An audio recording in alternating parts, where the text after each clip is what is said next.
Good morning. How are you? I know you can't answer me back, but I figured I'd just ask anyway to be polite. Well, it's a Tuesday morning. They can't all be weekends. They can't all be fun days.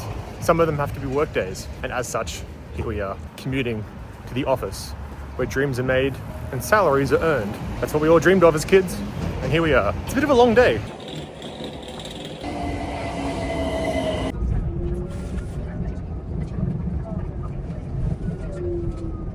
Stand to the right and move on the left.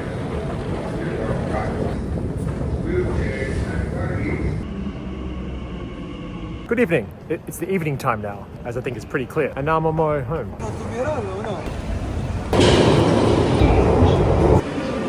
And I'm wearing a penguin suit, as you may have also noticed as well. This isn't regular attire. Just to kind of clarify that point. If there's a big jump between the morning scene and the evening scene, it's because I have a day job, just to clarify. There's not much entertaining stuff to really film, nor is it appropriate for me to film at my day job, because that would kind of be like going against the point of the day job, which is to be at the day job.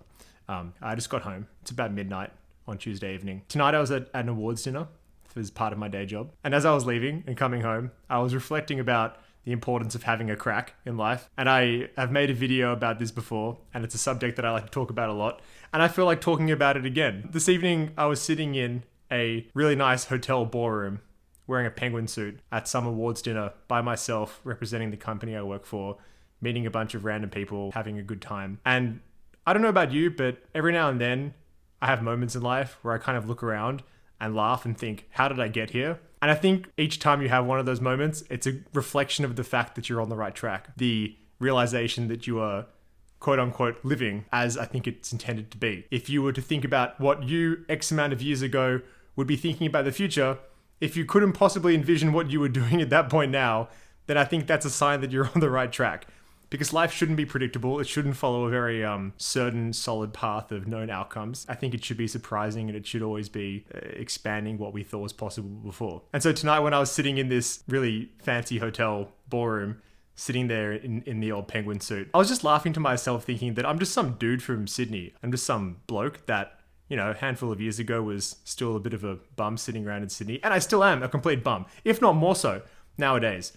But if I kind of reflect back on the last handful of years of my life, of all the things that have led to good outcomes, I think all of those things pretty much have been decisions based on calculated risk, decisions based on having a crack and not really knowing what the consequences would be, but trusting in some kind of gut instinct that it was going to lead to some kind of personal growth, some kind of opening up to something new. Often the degree to which that decision felt scarier or riskier at the time, like the perceived risk, had a direct proportionate outcome of more growth, of better things to come.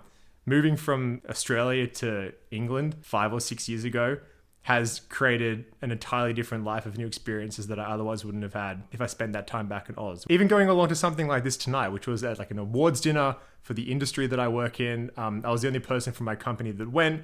It wasn't really like required for me to go, but I went because I felt like there was maybe half a chance that it could be interesting, and then you might meet new people as well.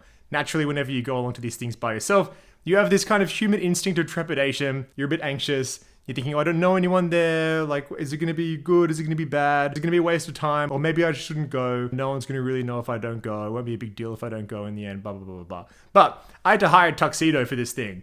And once you are financially committed to hiring a tuxedo, there really is no turning back. Because what are you going to do? You're going to hire a tuxedo, then not go to the event, and then return your tuxedo? They ain't giving out refunds on tuxedos, people. That's a profitable business. They're just going to take your money. And so you might as well get the tux. And do you know how much tuxedos cost to rent? It's like, I don't want to say the number, but this was I feel like I could have bought a tuxedo. But when are you going to wear a tuxedo? Who wears tuxedos on the regular? If you wear a tuxedo on the regular, let me know, because I'd like to ask you more questions about what it is that you do for work. And if it's anything less than I am a waiter at a gentleman's club in 1907, then I don't understand, but I'd like to understand more. So once I was already committed to having the tuxedo hired and everything like that, it was kind of okay, I'm definitely going to go to this thing. And I always was going to go. But the trained muscle memory to say, oh, I'm feeling anxious about going to this thing, I'm going to go anyway because I know it's going to be good for me. The more that we kind of make those decisions, we kind of override the inherent, inevitable human emotions of like anxiety and insecurity and worry and all these kind of things. The more that we train ourselves to just be like, no, I'm going to do it anyway because I think it's going to be good. I think good outcomes could come from it. And like the worst case scenario is just that it's like an average thing that happens. The more that we train ourselves to do that, the more we lean into that kind of mentality, only good things happen. And I had a great time in the end. Met a bunch of cool new people, both from a kind of business networking point of view, but just meeting cool people. At the end of the day, who cares about business networking? Come on. It's like, come on, mate. Most important is meeting good people. Most important is forming good connections with random people that you otherwise wouldn't have met. Like each time that you meet someone and you have some kind of flippant or meaningful connection with them, it expands your consciousness. It allows you to feel more connected to the world around you. And that can only be a good thing. And then it allows you to kind of feedback into feeling better about yourself because you feel like you are a person that is actively participating in the world.